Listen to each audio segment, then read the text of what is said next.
Deep beneath the earth, in the dark and deadly tunnels of San Agustin, two explorers fell into the abyss. One suffered a broken leg, the other, something far worse. Trapped hundreds of meters below the surface, surrounded by cold, crushing darkness, their fate seemed sealed. How do you escape when the cave itself wants to keep you forever? Stay with us as we uncover one of the most dangerous cave rescues ever attempted. Subscribe now because this story will leave you breathless. Welcome to the fascinating world of Sótano de San Agustin, one of the deepest and most mysterious caves in the Americas.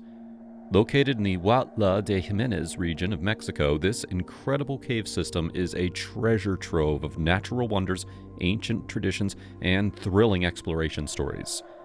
With a depth of 1,546 meters and stretching over 56 kilometers, which is around 35 miles, Sótano de San Agustin is not only one of the deepest caves in the Americas, but also one of the longest in Mexico. It's part of the larger Sistema Huautla, a vast network of caves that continues to surprise explorers with its complexity and beauty. But this cave is more than just a geological marvel. For the indigenous Mazatec people who live in the region, the caves hold deep spiritual significance. They believe that the caves belong to Chicon Nido, the Lord of the Hills, and that disturbing the caves without permission can lead to losing one's soul. This belief adds a layer of mystery and respect to the exploration of Sótano de San Agustin, making it a place where science and tradition intersect. The history of exploration, how it all began. The story of Sótano de San Agustin's exploration begins in the 1960s. Back then, the Huautla de Jimenez region was remote and difficult to access. In 1965, a group of University of Texas students became the first cavers to explore the area. They were drawn to the region after a geology professor identified it as a potential site for deep caves. Using maps and aerial photographs, the professor noticed clues like thick limestone beds, no surface streams despite heavy rainfall, and a deep canyon where underground springs might emerge. These signs pointed to the possibility of a massive cave system hidden beneath the surface. The students traveled to Huautla de Jimenez, a small town with a mostly Mazatec population. At the time, few locals spoke Spanish. But after some effort, the students learned about two large entrances located near the village of San Agustin, Zaragoza. One of these entrances had a large stream flowing into it, while the other did not. This marked the beginning of a series of explorations that would reveal the incredible depth and complexity of the cave system. The discovery of Sótano de San Agustin. In 1966, cavers from Austin, Texas visited the entrance without the stream, which is now known as Sótano de San Agustin. The following year, in 1967, Canadian cavers explored the entrance with the stream, called Sótano del Rio Iglesia. They reached a depth that set a new record for the deepest cave in the Western Hemisphere. But the record did not last long. In 1968, a joint U.S. and Canadian team returned to Sótano de San Agustin and explored it even further, breaking the previous record. They set up an underground camp 300 meters or 984 feet below the entrance, a remarkable feat at the time. These early explorations revealed just how vast and deep the cave system was. Over the years, more expeditions have mapped over 63 miles of passages with 30 known entrances. In 2019, a new entrance called Elysium was discovered, adding to the mystery and potential of the Sistema Huautla. Explorers believe that the cave system could eventually stretch over 124 miles and reach depths exceeding 1,800 meters. The puzzle of connecting Elysium to the main Sistema Huautla is one of the most exciting challenges for cavers today. The challenges of exploration. Exploring Sótano de San Agustin is not for the faint of heart. The journey involves descending through waterfalls, navigating small streams, and using advanced diving, lighting, and communication equipment. Only professional splunkers with the right skills and gear can safely undertake such an expedition. But the challenges go beyond just the physical. The Mazatec people, who have lived in the region for centuries, believe that the caves are sacred and home to spirits that must be respected. Many locals are wary of outsiders, fearing that explorers might be after gold or other treasures. To build trust, researchers often participate in shamanic ceremonies in order to seek permission from the cave spirits. They also share photographs and data from their explorations to show that their goal is scientific discovery, not material gain. Moreover, expeditions contribute to the local economy by renting buildings, improving roads, and supporting the community in other ways. For explorers, Sotano de San Agustin is more than just a cave. It's a living puzzle. Every expedition brings new discoveries, from uncharted passages to stunning geological formations. The cave's immense size and depth make it a playground for adventurers and scientists alike. But it is also a place of cultural significance, where ancient traditions and modern exploration come together. As we continue to explore Sotano de San Agustin and the larger Sistema Huautla, we hope to uncover more of its secrets while respecting the beliefs and traditions of the Mazatec people. The cave reminds us that there are still places on Earth where mystery and wonder remain untouched, waiting to be discovered. The 1980 Polish expedition. In February of 1980, a team of highly skilled explorers and speleologists led by Maciej Kaczynski arrived at the small village of San Agustin, nestled in the remote highlands near Huautla de Jimenez, in the northern part of Oaxaca, Mexico. These explorers were no ordinary adventurers. They were experts in cave exploration, known as speleologists, with years of experience navigating the darkest, most dangerous underground passages in the world. Their mission was daring and ambitious: to prove that three enormous caves, Sotano de San Agustin, Sotano de Agua de Carrizo, and La Grieta, were all connected deep beneath the surface. If successful, their discovery would restore San Agustin's reputation as the deepest cave in the Western Hemisphere.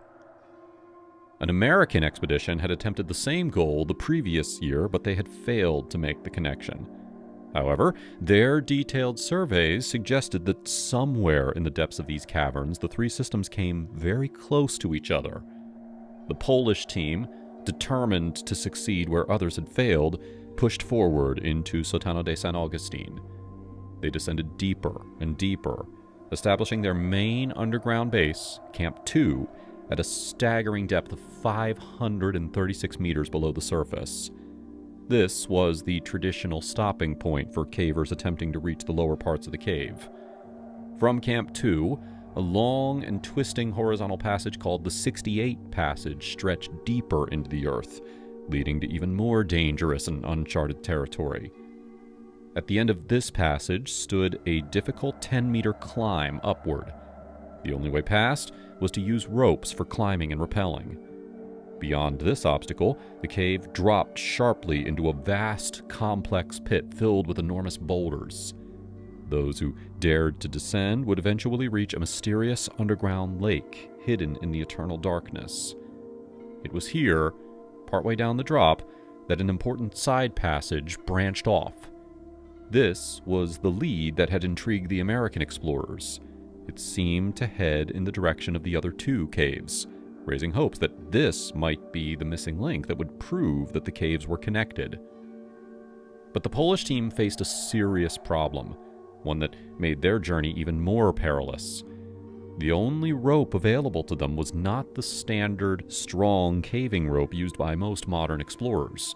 Instead, they had to rely on a much weaker 9mm braided nylon rope.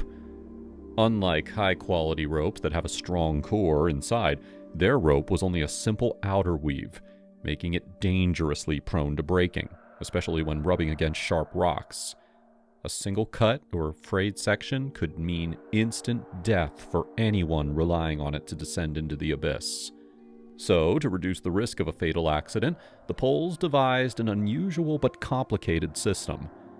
Every drop was rigged with two separate ropes, one for rappelling and a second as a backup safety line. If the main rope snapped, the climber would still be attached to the second rope and could, in theory, avoid falling to their doom. To further minimize danger, they secured the ropes to bolts or anchors drilled into the rock every 10 to 15 meters.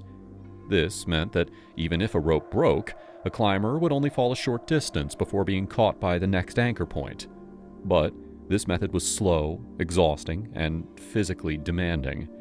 Every move had to be carefully planned, every knot perfectly tied. Despite these challenges, the Polish explorers pressed forward into the depths of the earth, unaware of the dangers that awaited them in the black, silent void below. It was Saturday, February 16, 1980, and deep underground in Sotano de San Agustin, the Polish expedition was making progress towards their ultimate goal, connecting the three massive cave systems. But in the darkness of Kainpak Canyon, disaster struck. Jerzy Musiat and his friends were carefully moving through the winding passage when, all of a sudden, the rock he was holding onto broke off. He had nothing to grab onto, so he fell 8 meters, crashing onto the hard cave floor. The fall broke his leg. Pain shot through his body and he could hardly move. His team quickly ran to his side and immediately saw how serious his injuries were. They knew that he had to be taken out of the cave, but they were far underground in one of the most difficult cave systems in the world. One of his teammates raced back to Camp 2, a temporary base more than 500 meters below the surface, to get help. The rest of the group tried to stabilize Musiat. They wrapped his leg, tried to control his pain, and began the slow, agonizing process of moving him back towards camp. Every step was a battle. The rock passage was uneven and dangerous, and Musiat was in terrible pain. Meanwhile, word reached Camp 2, where other cavers quickly gathered a first aid kit, a sleeping bag, a stove, and food before heading toward Musiat. They knew that time was against them. Deep underground, the cold was relentless, and Musiat's condition could get worse if they didn't act fast. One of the rescuers, Józef Zuber, took the lead. He arrived at the end of the 68 passage, a critical section of the cave that required a vertical descent. To save time in this emergency, he chose to rappel down without using the safety shunt, a backup system that was designed to prevent accidents if the main rope failed. It was a decision made in urgency, but in caving, one small mistake can be deadly. As Zuber was lowering himself, something else went terribly wrong. His rope suddenly broke. In a heartbeat, he fell 20 meters, crashing onto the rocks below. Henryk Szczesny, who was below him, heard the frightening sound of the rope breaking. A moment later, he heard rocks falling from above. He reacted instantly and threw himself against the cave wall, barely avoiding the falling rocks and debris. "What happened?" he shouted into the darkness, but there was no reply, only silence. Szczesny, fearing the worst, carefully moved towards the edge of the drop. The light from his headlamp flickered across the jagged rocks below, and then he saw him. Zuber's body, twisted and still, stuck in a narrow gap between the cave wall and some huge rocks. He was not conscious. Szczesny started to panic. Was Zuber alive? Was he breathing? He scrambled down as quickly as he could and carefully went closer. Just as he reached Zuber, his eyes fluttered open. His voice was weak, but he spoke clearly, quote, "Help me." Szczesny felt relieved. Zuber was alive. But something was wrong. His legs weren't moving. Did he have a spinal injury? Internal bleeding? They couldn't take any chances. Szczesny removed Zuber's helmet, but he didn't dare move him further. He had to get help.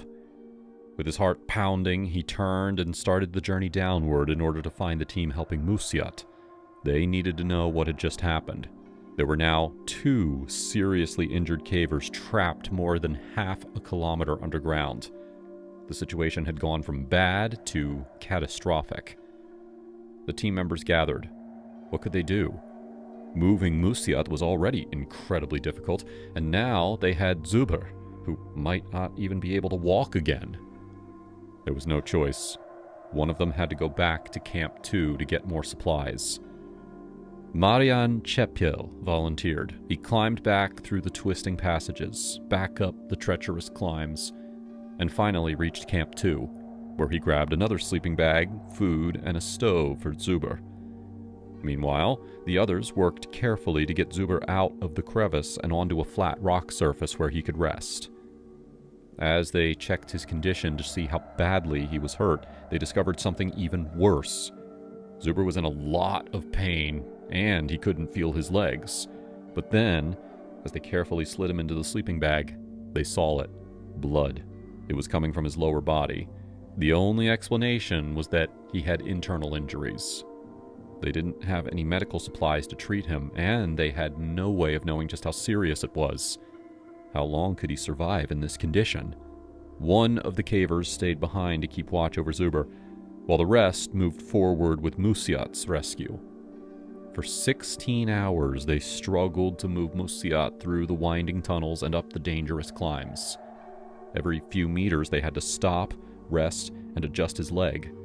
The pain was unbearable for him, but he fought through it. At last, at 2 a.m. on Sunday, they reached Camp 2. He was finally in a more stable environment, but he was still trapped deep underground. Meanwhile, 2 cavers had already left for the surface. They crawled through the tunnels, climbing up the ropes, exhausted and freezing. Every second counted. Finally, after hours of climbing, at 9 a.m. on Sunday, February 17th, they emerged into the daylight. They rushed to find Maciej Kaczynski, the expedition leader. When he heard the news, his face turned pale. 2 cavers were injured deep underground. One had a broken leg. The other might never walk again. Without wasting time, Kaczynski raced to Huautla, the nearest town. He had only one thought in his mind. How do we get them out? Cave rescues at this depth were nearly impossible. They needed expert help. But where in all of Mexico could they find such a team? Outside help. At 11:50 a.m. on Sunday, Maciej Kaczynski, the leader of the Polish group, was finally able to make his first call for help. He got through to the Polish consulate in Mexico City and urgently asked for assistance. The consulate immediately started trying to get help. Kaczynski also contacted Cruz Roja, which is the Mexican Red Cross in Naucalpan, and asked for Lorenzo Garcia, the head of their rescue team. Garcia had trained with the Polish team before they even went on this trip, so he was the perfect person to handle such a difficult cave rescue. Even though Garcia wasn't available right away, he called back later, and that's when the rescue operation really started to get going. Meanwhile, Alejandrina Kazar, a key liaison, was called to the Polish consulate to help coordinate efforts. Fernando Kazar from Cruz Roja began reaching out to experienced cavers across Mexico in order to assemble a rescue team.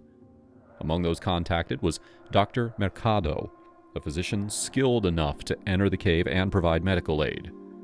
By 8 p.m. on Sunday, a group of rescuers left Mexico City for Huautla, carrying a winch stored at Kazar's house, a crucial piece of equipment that would be used for the rescue. Enrique Hernandez, a seasoned explorer from the Sociedad de Exploraciones Geográficas, was also called into action. Hernandez had explored Sotano de San Agustin in the 1960s, and he knew the cave well. He and 2 companions left for Huautla at around 5 p.m. on Sunday, determined to lend their expertise to the rescue. At the same time, Eleanor Ledesma Caron, who was the head of the Mexican Speleological Association, realized that the Cruz Roja could not handle this situation by themselves.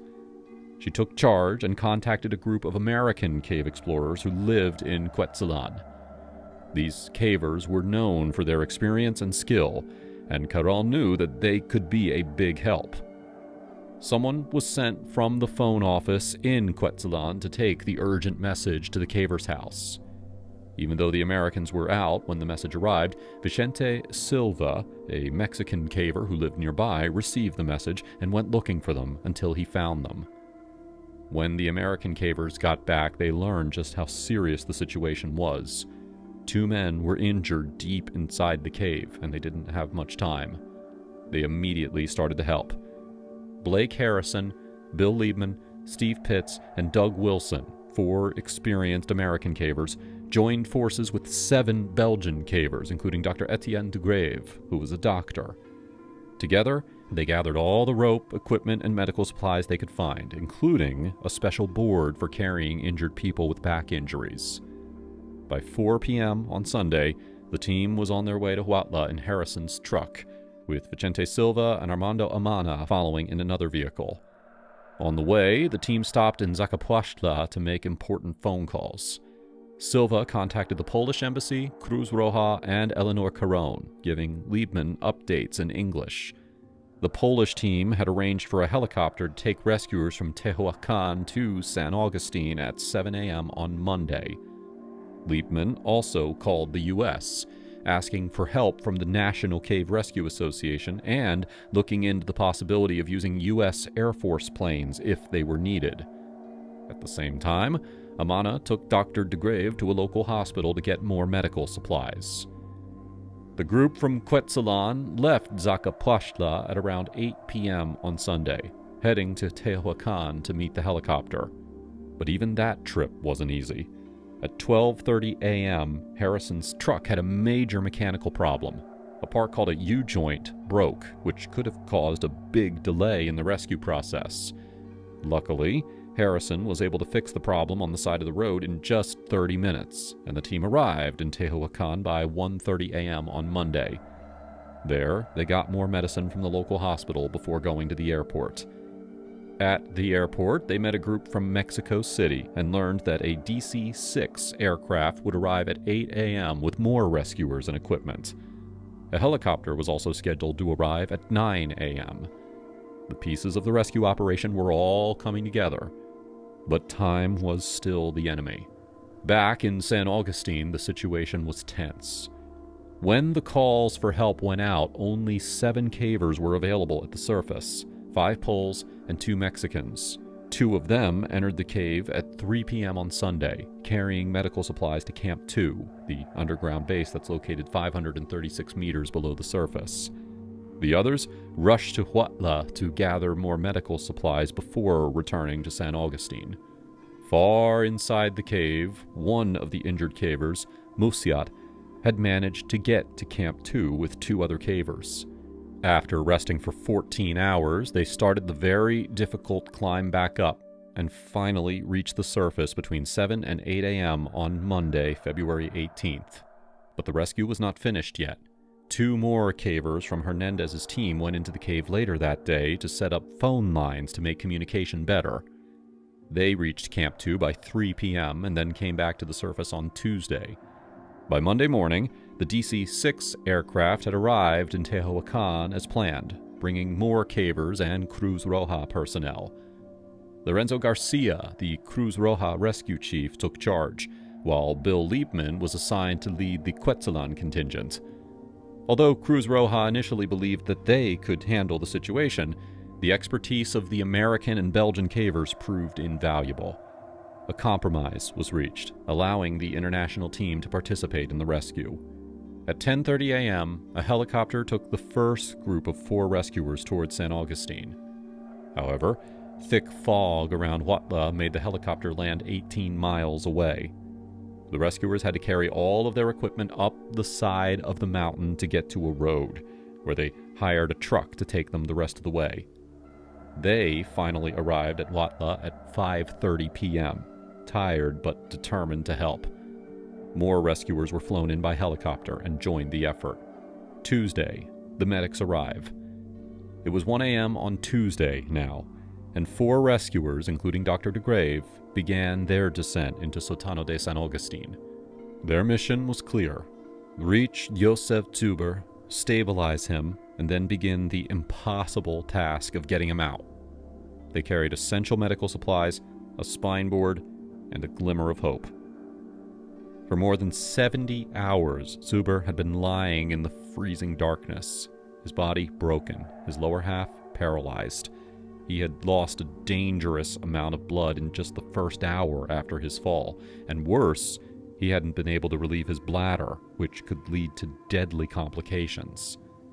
The only good news was that Dr. de Grave, after being briefed in German by expedition leader Kaczynski, believed that Zuber might not have internal injuries. At 8 a.m., the team reached Zuber. De Grave drained his bladder and began a desperate blood transfusion. Slowly, the numbers on the doctor's instruments showed progress. Zuber's blood pressure climbed from 1 to 13, nearing a safer level, and his pulse slowed from a frantic 140 beats per minute to 100. His body was stabilizing, but the nightmare was far from over. Meanwhile, more rescuers were on their way, carrying food, hardware, and much-needed supplies. They worked to replace the old Polish rigging with stronger, more reliable ropes to make the rescue safer. Every step of this operation had to be perfect now. A single mistake could send rescuers tumbling to their deaths. By midday, more teams had arrived, but bad news came with them. A group of highly trained French cavers in Mexico City had been blocked by red tape. They had not received an official request to help, and so they would not be coming. Worse, some in the caving community were discouraging others from joining the effort, believing that there were now already enough rescuers. But the reality underground was different.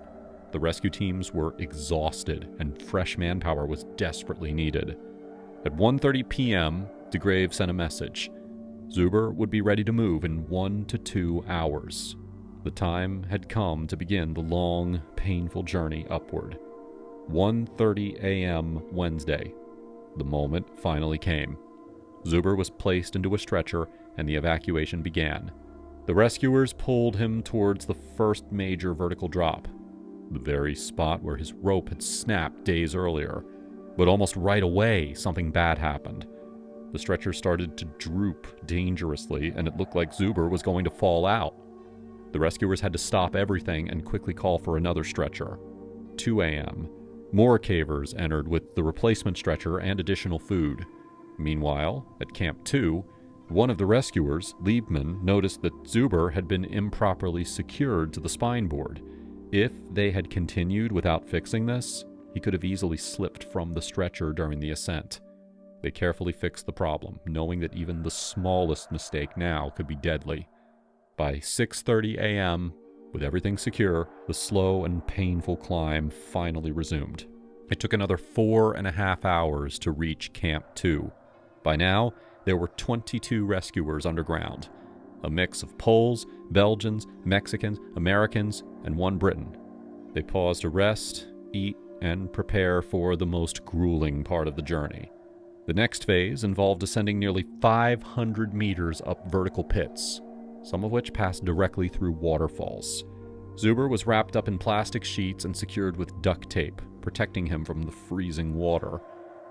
A small, glowing light was attached near his face in order to comfort him during the long, lonely hauls up the shafts. But there was a serious complication here. Since Zuber was paralyzed, his body could be handled roughly without causing him more pain. However, he still required continuous IV fluids, and not to mention that managing a delicate medical procedure in one of the harshest environments on Earth was nearly impossible. At 2:30 p.m., the backup stretcher arrived.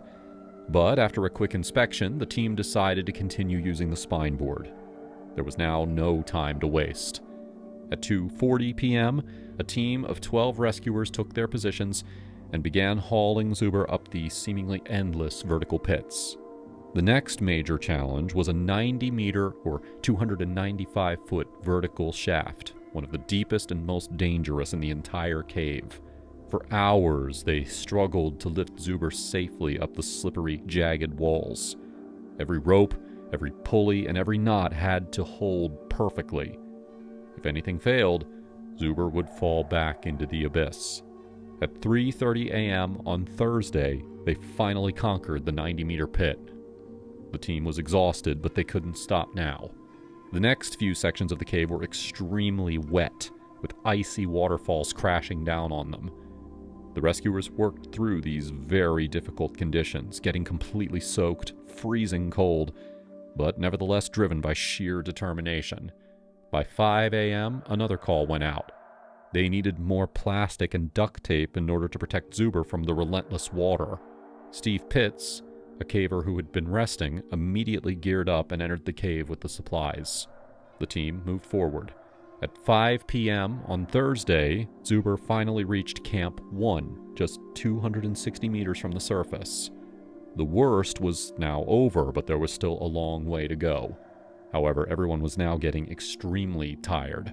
Some of the rescuers were too weak to keep going, and the carefully planned shifts started to fall apart. The teams had to be reorganized, and this caused problems with communication because many of the cavers didn't speak the same language. But help was on the way. At 11 a.m., a powerful new team arrived. The American Watla expedition, led by Bill Stone, one of the most experienced cavers in the world. His team included Jerry Atkinson, Doug Powell, Steve Zaman, Mark Minton, Dino Lowry, Henry Schneiker, and Bob Jeffries. These were some of the best cavers on Earth, and they wasted no time heading underground.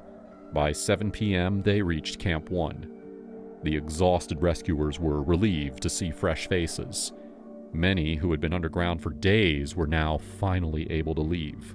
Others stayed behind to carry out the final stage of the rescue. By 9 p.m., the evacuation had resumed, with Dr. DeGrave still by Zuber's side. Friday, the final push to the surface. At 2 a.m., another call was made. The stretcher needed reinforcement. They were almost at the top, but one last challenge remained. By 6 a.m., they had reached Sala Grande, just 2 pitches below the surface. At this point, a team from Mexico's Alpine Rescue, or Socorro, entered the cave to help with the final lifts. At 7:45 a.m., Zuber reached the bottom of the entrance shaft, the last obstacle before freedom. A winch system had been set up, allowing rescuers to hoist him up carefully. At 9:45 a.m. on Friday, after 6 grueling days, Zuber finally reached the surface. The nightmare was over. Within an hour, a helicopter arrived and he was flown to the hospital. He had survived. By the time that night fell, all of the rescuers had come out of the cave. At 9:30 p.m., the Polish team brought out food and drinks in order to celebrate their amazing success. Joseph Zuber survived, but he would never walk again. If being paralyzed from the waist down is better than dying, then he was very lucky. His rescue was nothing short of a miracle, and without the experience and skill of the Belgians and the Americans, it may not have been possible. The accident was not caused by the weak Polish ropes, even though they were fragile and easily damaged. Instead, it happened because Zuber was in a hurry to reach his injured teammate, Musiat, and so he skipped the safety backup. Still, the Polish system was risky. Since they could not get stronger rope from the west, they had no choice but to use what was available. This may explain why Polish caving teams often face danger. During the rescue, Zuber suffered in the cold, especially when moving through waterfalls. However, the cave's warmth did help keep him from getting outright hypothermia. He was delirious at times, and on the final day, his fever reached 102 degrees Fahrenheit, very likely due to infection.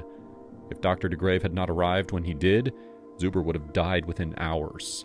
Despite all of the dangers, the teamwork among the rescuers was incredible. The Belgians, Americans, and the lone Briton all worked together smoothly, taking on any task necessary. Their experience in vertical caving made a huge difference. This rescue showed how cavers from different countries could unite to save a life, putting aside differences and working for a common goal. In total, 41 cavers had entered the cave, with about 2/3 of them directly involved in the evacuation. The rest had provided vital support, setting up camps, monitoring communication lines, and bringing in emergency supplies. According to the Belgian rescuers, this was the deepest cave rescue ever attempted. It was a monumental effort, a fight against time, exhaustion, and the deadly depths of the earth. But in the end, they did the impossible. They brought out Zuber alive.